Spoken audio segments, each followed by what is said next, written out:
मला तुम्हाला इथे एक रिक्वेस्ट करावीशी वाटेल, ती म्हणजे विवाहाचे सोपे उपाय प्लीज जरा सांगून द्या.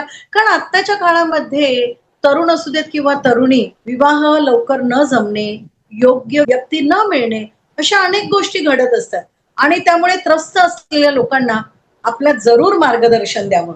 थोडे उपाय सांगा ना. विवाह काय आता सध्याच्या काळामध्ये मुली जास्त शिकलेल्या आहेत. त्यामुळे त्यांच्या अपेक्षा वाढलेल्या आहेत आणि एखाद्या मुलीला आपल्या लेव्हलचा किंवा त्याच्यापेक्षा वरचा जोडीदार हवा असतो.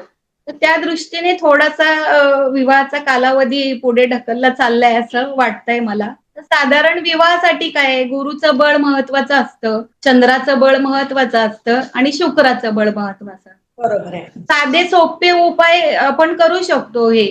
आणि गुरुसाठी गुरुची कुठली दत्तात्रयाची मंत्र जप म्हणा किंवा प्रार्थना म्हणा, तर त्यामध्ये मी साधारण श्री स्वामी समर्थ, जय जय स्वामी समर्थ हा सोप्पा उपाय सांगते किंवा दिगंबरा दिगंबरा श्रीपाद वल्लभ दिगंबरा. परंतु त्याची संख्या थोडी हळू वाढवत 108 पर्यंत 21 पासून 108 पर्यंत जर गेली तर त्याची चांगले फळे मिळतात. रोज केला तर चांगला आहे. रोज केला तर तुमचं कसं त्या दृष्टीने फळे मिळतात. चंद्रासाठी ओम नमः शिवाय सांगते, सोपीच आहे ती उपासना. त्यानंतर शुक्राचं बळ पण महत्वाचं असतं. तर शुक्राची देवता कोण आहे, तर ती देवी आहे. कुठलीही देवी घ्या तुम्ही, तर तिथे महालक्ष्मी अष्टक सांगते, तर किंवा दुसरं कुठलंही देवीचं स्तोत्र जसं दुर्गा कवच आहे. तर हे वाचल्यानंतर मात्र या गोष्टी आपल्याला कुठलंही अपेक्षित जर फळ मिळायचं असेल तर त्यासाठी संकल्प सोडणं महत्वाचं असतं. तर ह्या गोष्टी तुम्ही संकल्प सोडून जर केल्या तर निश्चितच त्या दृष्टीने यश मिळतं. मॅडम, हा संकल्प ती व्यक्ती घरच्या घरी करू शकते?